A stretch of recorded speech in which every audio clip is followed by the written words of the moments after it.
December 1ರಂದು ಧಾರವಾಡದಲ್ಲಿ ಬೃಹತ್ ಮಟ್ಟದ ಹೋರಾಟವನ್ನು ಹಮ್ಮಿಕೊಳ್ಳಲಾಗಿತ್ತು. ಯಾವ ಕಾರಣಕ್ಕಾಗಿ? ನೇಮಕಾತಿಗೆ ಸಂಬಂಧಿಸಿದ ಹಾಗೆ. ಆದರೆ ಪೊಲೀಸ್ನವರು ಅನುಮತಿ ಕೊಡಲಿಲ್ಲ, ಪರ್ಮಿಷನ್ ಸಿಗಲಿಲ್ಲ. ಆದರೂ ಕೂಡ ವಿದ್ಯಾರ್ಥಿಗಳು ಹೋರಾಟ ಮಾಡೋದಕ್ಕೆ ಎಲ್ಲ ಪ್ರಯತ್ನ ಮಾಡಿದ್ರು. ಸುಮಾರು 80ಕ್ಕೂ ಹೆಚ್ಚು ಜನರನ್ನು ಅರೆಸ್ಟ್ ಮಾಡಿದ್ರು. ಬಹಳಷ್ಟು ಗೊಂದಲಗಳು ಉಂಟಾಯಿತು. ಇಲ್ಲಿ ಸ್ಪಷ್ಟವಾಗಿ ಗೊತ್ತಾಗುತ್ತೆ, ಸರ್ಕಾರ ತನ್ನ ನ್ಯೂನತೆಗಳನ್ನು ಮುಚ್ಚಲು ಅನುಮತಿ ಕೊಡ್ತಾ ಇಲ್ಲ. ಶಾಂತಿಯುತ ಹೋರಾಟ ಮಾಡೋಕ್ಕೆ ಪರ್ಮಿಷನ್ ಏನು ಕೊಡಲ್ಲ. ಪದೇ ಪದೇ ಸರ್ಕಾರದ ಮರ್ಯಾದೆ ಹೋಗುತ್ತೆ, ನಮ್ಮದು ಮರ್ಯಾದೆ ಹೋಗುತ್ತೆ ಅಂತೇಳಿ ಈ ಥರ ಶುರು ಮಾಡ್ಕೊಂಡಿದ್ದಾರೆ. ಇದು ಭಾಳ ಬಹಿರಂಗವಾಗಿದೆ, ಭಾಳ ಸ್ಪಷ್ಟವಾಗಿದೆ.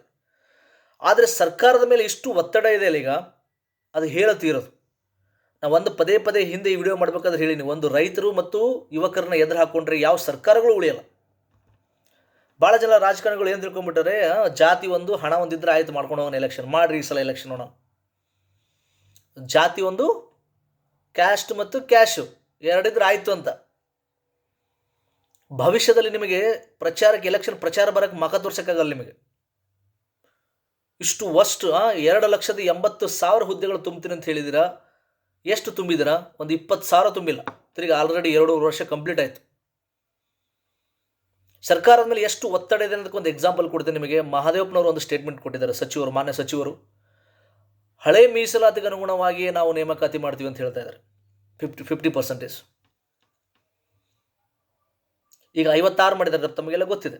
56 ಮಾಡಿ, 56% ಮಾಡಿ, ಆಮೇಲೆ ಒಳ ಮೀಸಲಾತಿ ಜಾರಿ ಮಾಡಿ ಎಲ್ಲ ಮಾಡ್ತಾ ಇದ್ದಾರೆ. ಆದರೆ ಅದು ಹೈಕೋರ್ಟಲ್ಲಿ ಕೇಸ್ ನಡೀತಾ ಇದೆ. 56%ಗೆ ಮಾನ್ಯತೆ ಸಿಗ್ತಾ ಇಲ್ಲ. ಹೈಕೋರ್ಟಲ್ಲಿ ಬಹುಶಃ ಮಾನ್ಯತೆ ಸಿಗುವಂಥ ಯಾವ ಲಕ್ಷಣಗಳು ಕಾಣ್ತಿಲ್ಲ. ಅದಕ್ಕೆ ಸರ್ಕಾರ ಮೊನ್ನೆ ಸಚಿವ ಸಂಪುಟದಲ್ಲಿ ನಿರ್ಧಾರ ಮಾಡಿದೆ, ನಾವು ಸುಪ್ರೀಂ ಕೋರ್ಟಿಗೆ ಹೋಗ್ತೀವಿ ಅಂತ ಹೇಳಿದ್ದಾರೆ. 56 ಮಾಡಿದ್ದಾರೆ. ಆ್ಯಕ್ಚುಲಿ ಇದು ಬೊಮ್ಮಾಯಿಯವರು ಮಾಡಿದ್ರು ಹಿಂದೆ, ಎಲೆಕ್ಷನ್ ಹತ್ತಿರ ಬಂದಾಗಲೇ ಬೊಮ್ಮಾಯಿ ಸರ್ಕಾರ, ಬೊಮ್ಮಾಯಿ CM ಇದ್ರಲ್ಲ, ಅವ್ರು ಮಾಡಿದರು. ಅವಾಗ ಇದೇ ಕಾಂಗ್ರೆಸ್ ವಿರೋಧ ಮಾಡಿತ್ತು.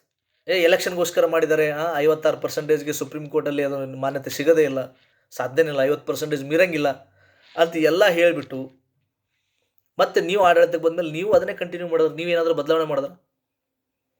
ಈಗ 56% ಮಾಡಿದ್ದೀರಾ, ಅದೆಲ್ಲ ಗೊಂದಲಗಳ ಗೂಡಾಗಿದೆ. ಈ ಕಡೆ ಅಲೆಮಾರಿ ಸಮುದಾಯಕ್ಕೂ ಸರಿಯಾಗಿ ಇನ್ನೂ ನ್ಯಾಯ ಸಿಕ್ಕಿಲ್ಲ, ಅವ್ರದ್ದು ಕೇಸ್ ಕೋರ್ಟಲ್ಲಿದೆ. 56% ವಿಷಯವಾಗಿಯೂ ಕೋರ್ಟಲ್ಲಿದೆ.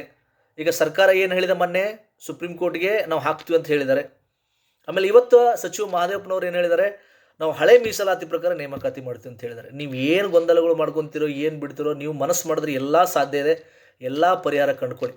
ನೀವು 56%ಗೂ ನೇಮಕಾತಿ ಮಾಡಿದ್ರು ಓಕೆ, 50%ಗೆ ನೇಮಕಾತಿ ಮಾಡಿದ್ರು ಓಕೆ. ವಿದ್ಯಾರ್ಥಿಗಳದ್ದು ಏನೂ ಅಭ್ಯಂತರ ಇಲ್ಲ, ಒಟ್ಟಿನಲ್ಲಿ ನೇಮಕಾತಿ ಮಾಡಿ.